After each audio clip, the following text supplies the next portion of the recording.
Iya, Claudia. Assalamualaikum warahmatullahi wabarakatuh. Kami dari kelompok 9 Paralel Computing A akan mempresentasikan implementasi multiprocessing pada visualisasi data medical cost personal.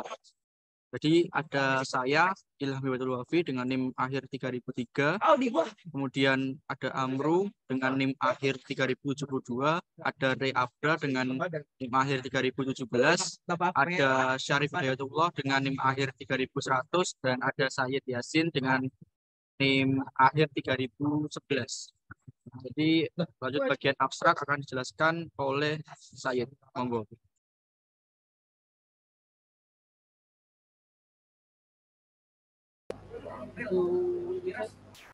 Jadi untuk abstrak, isi dari abstrak ini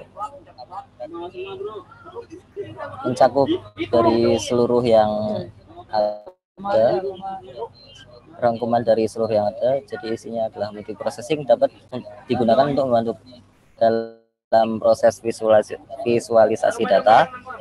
Dalam multiprocessing, pemrosesan data bisa dilakukan secara paralel sehingga pemrosesan data bisa berjalan lebih efisien. Demikian ditunjukkan untuk melakukan visualisasi data terhadap distribusi umur, hubungan antara umur, biaya, dan biaya premi. Biaya premi berdasarkan status merokok dan hubungan antara indeks massa tubuh dan biaya premi agar memudahkan untuk mengetahui mengenai hal-hal tersebut. Metode multiprocessing state of the art adalah metode yang digunakan dalam penelitian ini untuk memvisualisasikan dataset biaya asuransi medis. Pengerjaan dengan metode ini akan mempercepat waktu dalam pemrosesan data sehingga dapat menghemat waktu. Kata kunci dari abstrak ini ada dua, yaitu yang pertama metode multiprocessing state of the art dan yang kedua menghemat waktu.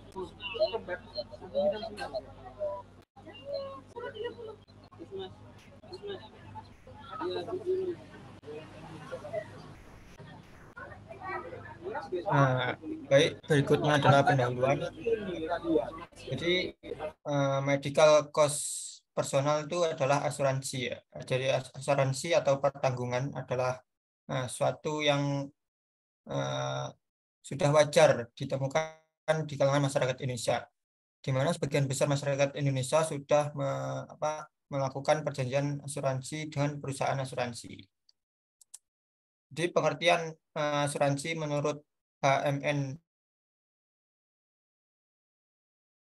Purwo Sucipto adalah perjanjian timbal balik antara penanggung dengan penutup asuransi, di mana penanggung mengikatkan diri untuk mengganti kerugian dan atau membayar sejumlah uang atau santunan yang ditetapkan pada waktu penutupan perjanjian kepada penutup asuransi atau orang lain yang ditunjuk pada waktu terjadinya evenement, sedangkan penutup asuransi mengikatkan diri untuk membayar uang premi. Sementara itu di KUHD pasal 246 menyatakan asuransi atau pertanggungan adalah suatu perjanjian dengan mana seorang penanggung mengikatkan diri pada tertanggung dengan menerima suatu premi untuk memberikan penggantian kepadanya karena suatu kerugian, kerusakan, atau kehilangan keuntungan yang diharapkan, yang mungkin akan dideritanya karena suatu peristiwa yang tak tertentu. Berdasarkan data yang diperoleh dari web Kaggle dengan sesi Medical Cost Personal Dataset, penelitian ditujukan untuk melakukan visualisasi data terhadap distribusi umur, hubungan antara umur dan biaya premi berdasarkan status merokok, dan hubungan antara indeks massa tubuh dan biaya premi, agar memudahkan untuk mengetahui hal-hal tersebut. Multiprocessing dapat digunakan untuk membantu visualisasi data-data tersebut. Dalam multiprocessing, pemrosesan data bisa dilakukan secara paralel, sehingga data-data tersebut bisa diproses secara lebih efisien.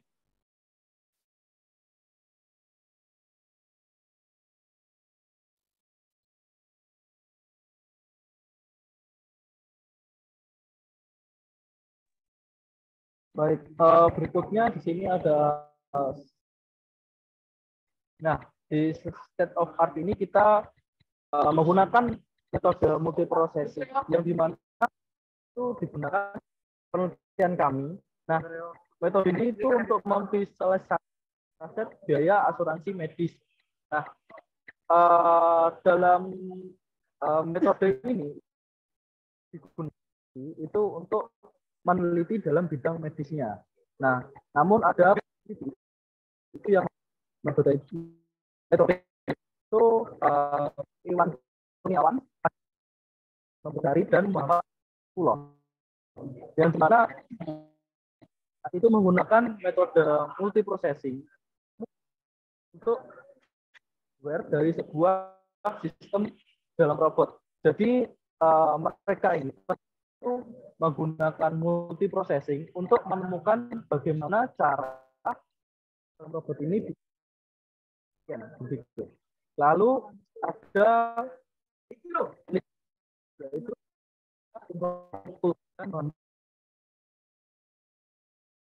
yang dimana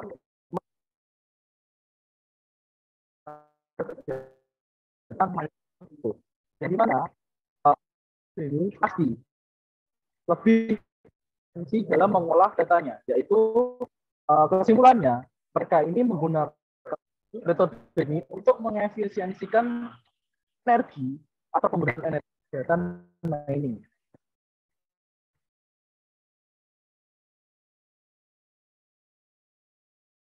Selanjutnya adalah metode penelitian.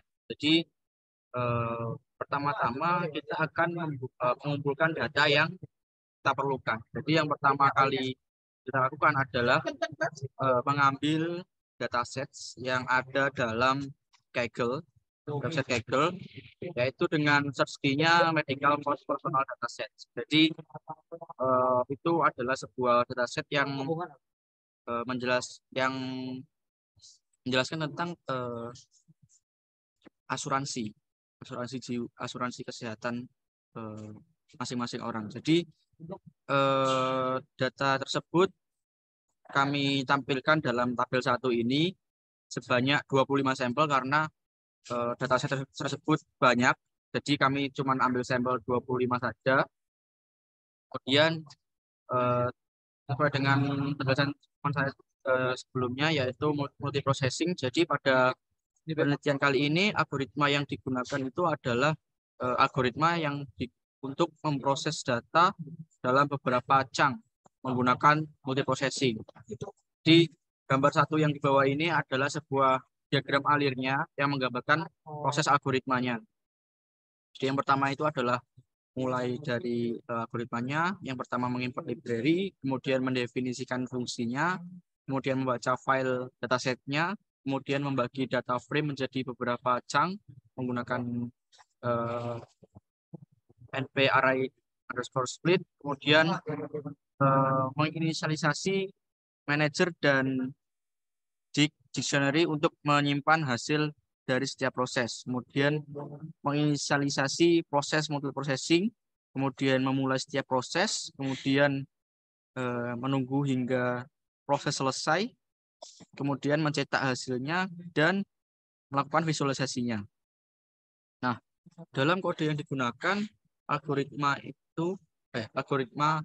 yang digunakan adalah pemrosesan data dalam beberapa chunk sehingga secara paralel menggunakan multiprocessing yang memungkinkan proses pemrosesan itu lebih cepat untuk kumpulan data yang besar. Jadi pada diagram nantinya proses utama membaca data CSV dan membagi data frame menjadi beberapa chunk. Kemudian setiap chunk diproses dalam independen oleh proses terpisah. Seperti itu. Kemudian setiap proses menghitung metrik-metrik tentu untuk chunk-nya masing-masing dan memperbarui dictionary hasil yang bersama. Terakhir, proses utama mencetak hasil dan memvisualisasikan menggunakan beberapa plot yang seperti tadi. Nanti hasilnya dan pembahasannya akan dijelaskan oleh teman saya. Monggo. Oke, untuk yang ke berapa ini? Keempat, hasil pembahasan. Nah, sesuai dengan diagram algoritmanya, pertama-tama kita mulai dari import library. Nah, import library di sini kita menggunakan 5 import, yaitu adalah import NumPy, SNP. Sini gunanya untuk menyediakan struktur data dan fungsi memungkinkan manipulasi dan operasi numerik yang efisien pada array multidimensi. Nah, ini nanti akan dipakai pada pembagian chunks yang sudah disebutkan tadi. Nah, yang kedua yaitu adalah import pandas. Nah, pandas ini sebenarnya tidak banyak fungsinya, hanya untuk memanggil dataset yang sudah kita dapatkan tadi yang dari KGL tersebut. Terus yang ketiga yaitu adalah menggunakan import multiprocessing, yaitu adalah eh, library standar Python untuk mendukung pemrograman paralel. Jadi anggapannya seperti kayak tugas-tugas yang bisa dikerjakan lebih dari satu, dengan kata lain itu dikerjakan secara bersama. Seperti itu. Yang keempat itu adalah Matplotlib. Di sini Matplotlib itu untuk digunakan untuk memvisualisasi data, nanti ada di bagian terakhir. Nah, bedanya yang 4 sama 5 itu apa? Nah, yang keempat itu sama-sama visualisasi, tetapi perbedaannya yaitu import seaborn itu adalah bentuk visualisasi yang akan dipakai. Setiap visualisasi memiliki nama masing-masing, tergantung apa yang akan dipakai visualisasinya. Nah, 4 itu adalah sebagai nilainya, nomor 5 itu sebagai bentuknya. Nah, terus di sini terdapat yang kedua yaitu fungsi yang akan dipakai. Mungkin gambarnya terlalu kecil ya. Nah, fungsi di sini terdapat 4 yang kita cari. Yang pertama itu adalah untuk menghitung banyaknya data dalam pembagian chunks. Yang kedua itu maksimal umur. Yang ketiga itu rata-rata biaya premium pada setiap chunks. Yang terakhir adalah rata-rata umur. Nah, setelah itu kita menggunakan pemanggilan data. Nah, pemanggilan data di sini itulah yang digunakan import pandas tadi, yaitu kita menggunakan PD, kita menggunakan pandas, jadi kita singkat pakai PD, ASPD, sehingga kita menggunakan misalkan nama sebagai DF yaitu adalah PD, kita read namanya yaitu insurance sesuai dengan nama dataset yang kita pakai. Nah, setelah itu kita menggunakan multiprocessing. Nah, sebelum kita multiprocessing, kita membagi dulu chunks-nya. Nah, chunks yang kita bagi yaitu adalah 4 bagian. Sehingga saat kita membagi chunks tersebut, nah nanti akan dibagi menjadi 4 bagian. Seperti itu. Nah, terus untuk multiprocessing-nya itu ada berbagai macam. Di sini agak gitu jelas ya gambarnya karena kecil. Nah, di sini ada 4 tahap, yaitu adalah multiprocessing untuk membagikan hasil, yaitu dengan manager DICT. Yang kedua itu memproses setiap chunks, yaitu jadi chunks yang tadi yang dibagi jadi 4 itu akan diproses masing-masing dengan result yang ada sesuai dengan yang pembagikan hasil tadi, yang result, yang DICT tadi. Yang ketiga yaitu memulai eksekusi program. Jadi setelah diproses untuk setiap chunk-nya, kita eksekusi sesuai dengan fungsi yang ada di atas. Sehingga kita mendapatkan eksekusinya. Terus untuk yang terakhir yaitu adalah menunggu proses selesai. Nah, setelah dieksekusi prosesnya, kita akan menunggu prosesnya sampai selesai. Sampai semuanya itu selesai. Jika satu sudah selesai, jika yang lain belum, maka akan ditunggu sampai semuanya selesai. Seperti itu. Itu adalah menunggu proses selesai, yaitu dengan proses join. Yang terakhir yaitu adalah mencetak hasil. Ini untuk mencetak hasil dari fungsi, masih belum visualisasi. Jadi untuk hasil di sini kita menggunakan langsung print ya dari fungsi yang sudah dibuat, yaitu adalah ada 4 tadi, yaitu merupakan pembagian data chunks, maksimal umur, rata-rata biaya premium pada setiap chunks, dan rata-rata umur. Sehingga kita memiliki hasil sebagai gambar kecil ya. Oke. Yang terakhir yaitu adalah visualisasi data. Nah, di sini kita menggunakan visualisasi data yaitu proses menggambar informasi yang bentuknya itu bisa berupa grafik, diagram, peta, atau representasi visual lainnya sesuai dengan yang ada. Terus tujuannya itu adalah untuk membantu mengkomunikasikan dan memahami data lebih efektif. Nah, dalam kode tersebut menggunakan library Matplotlib sama Seaborn. Jadi untuk visualisasi data kita menggunakan 2 library yaitu Matplotlib dan Seaborn. Seperti yang tadi saya jelaskan, Matplotlib untuk nilai visualisasinya, sementara si board itu sendiri sebagai bentuk visualisasi tersebut. Nah, untuk kodenya terdapat di sini ada 4 yang kita cari, yaitu adalah yang pertama merupakan distribusi umur. Nah, distribusi umur ini kita menggunakan visualisasi histogram, tipe visualisasinya histogram. Kalau di SNS namanya histplot, namanya begitu, namanya histogram. Nah, untuk hasilnya adalah seperti grafik tersebut. Nah, terdapat umur dan juga account-nya, yaitu banyaknya data yang berumur dari sekian 20 sampai 30 sampai 40 sampai 5 sampai 60. Itu adalah berapa? Nah, untuk grafik batangnya itu ada banyak karena kita ngitungnya dari 20 sampai 30 yang dimana dari rentang 20-30 itu ada berapa orang. Nah, seperti itu. Nah, terus untuk yang kedua, geser sedikit. Oke, geser. Oke. Nah, yang kedua yaitu hubungan antara umur dan biaya premi atau premium. Nah, di sini kita menggunakan tipe scatter. Nah, untuk scatternya, SNS-nya kita menggunakan scatter plot, seperti namanya, yaitu scatter. Nah, untuk scatter plot itu untuk sumbu X yang dimana itu adalah X atau umur, dan sumbu Y itu sebagai charge atau biaya premiumnya. Nah, untuk menampilkan umur dengan biaya premiumnya akan menghasilkan seperti ini. Nah, kenapa menggunakan scatter plot? Dikarenakan untuk biaya premium dalam setiap umur ada yang sekiranya datanya sama, tetapi biaya premiumnya itu berbeda-beda, sehingga kita menggunakan scatter plot untuk lebih gampang untuk menentukan setiap umur itu ada berapa biaya premium yang dibutuhkan.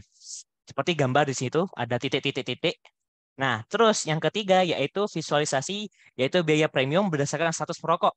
Nah, visualisasi yang kita pakai menggunakan bar plot, yaitu untuk SNS-nya seperti namanya bar plot itu sendiri. Nah, bar plot itu dengan sumbu X-nya smoker dan sumbu Y itu sebagai charge atau biaya premium. Nah, untuk menampilkan menampilkan perbandingan biaya premium dan perokok. Nah, itu tujuannya dari yang ketiga ini. Nah, visualisasinya seperti itu. Terdapat 2 batang, yaitu ya orang yang perokok sama yang tidak. Nah, orang perokok sama tidak ada beberapa bagian. Nah, itu batang tersebut di atas itu sebagai maksimal, tetapi rokok tersebut bukan berarti maksimal semuanya berada di angka tersebut. Maksudnya, dengan kata lain, yang perokok memiliki banyak biaya, dia rentan dari 0 sampai lebih dari 30.000 tapi di bawah 35. Sama seperti yang no di bawah 10.000 tapi dari 0. Itu rentan biaya premiumnya. Seperti itu. Terus yang terakhir yaitu visualisasi, yaitu hubungan indeks massa tubuh atau disingkat BMI dan biaya premium. Nah, tipe visualisasi yang kita pakai sama seperti yang kedua, yaitu scatter plot, yaitu dengan sama SNS scatter plot. Untuk scatternya, X-nya itu sebagai BMI atau indeks massa tubuh, yang Y-nya itu sebagai biaya premium.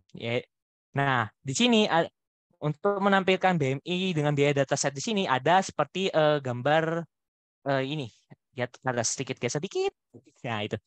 Nah, banyak banget ya. Memang banyak karena data yang saya hitung saat saya lihat CSV itu ada sekitar 1.000 lebih. 1.000 lebih baris, sehingga menggunakan scatter plot dan setiap data itu ada yang sama untuk BMI-nya dan juga biayanya tapi berbeda-beda. Sehingga untuk pilihan terakhir memang pakai scatter plot biar lebih efisien dan biar lebih detail untuk visualisasinya. Oke, untuk itu adalah 4 visualisasi yang sudah kita pakai. Nah, terus yang terakhir yaitu adalah kesimpulan. Oke, dijelaskan oleh saya sendiri. Kesimpulan yang bisa didapatkan dari multiprocessing yaitu dari 4 fungsi yang kita pakai, terdapat menghitung banyaknya data dalam pembagian chunks, maksimal umur, rata-rata biaya premium pada setiap chunks, dan rata-rata umur. Dan visualisasi 4 tadi yang saya sebutkan tadi, yaitu distribusi umur, hubungan antar umur dan premium, biaya premium berdasarkan status perokok, dan hubungan antara indeks massa tubuh atau BMI dan biaya premium. Dengan menggunakan multiprocessing didapat lebih efisien dalam pengerjaannya. Dikarenakan data yang kita pakai itu banyak 1.000 lebih. Sehingga dalam menggunakan multiprocessing lebih efisien, apalagi dalam pengerjaan lebih dari satu tugas dari fungsi dan juga dari visualisasi yang lebih dari satu, sehingga untuk pengerjaan dari banyaknya dataset tersebut lebih cepat dan lebih efisien. Seperti itu kesimpulan yang kami dapatkan. Oke, saya kembalikan ke teman saya. Oke, jadi ini referensi yang kami pakai, yaitu dari jurnal Implementation of Trading for EndNote Middleware Control on Internet of Things Device. Di itu referensi yang kami pakai, dan ini merupakan akhir dari presentasi kami. Jadi jika ada salah kata kami mohon maaf dan terima kasih. Assalamualaikum warahmatullahi wabarakatuh.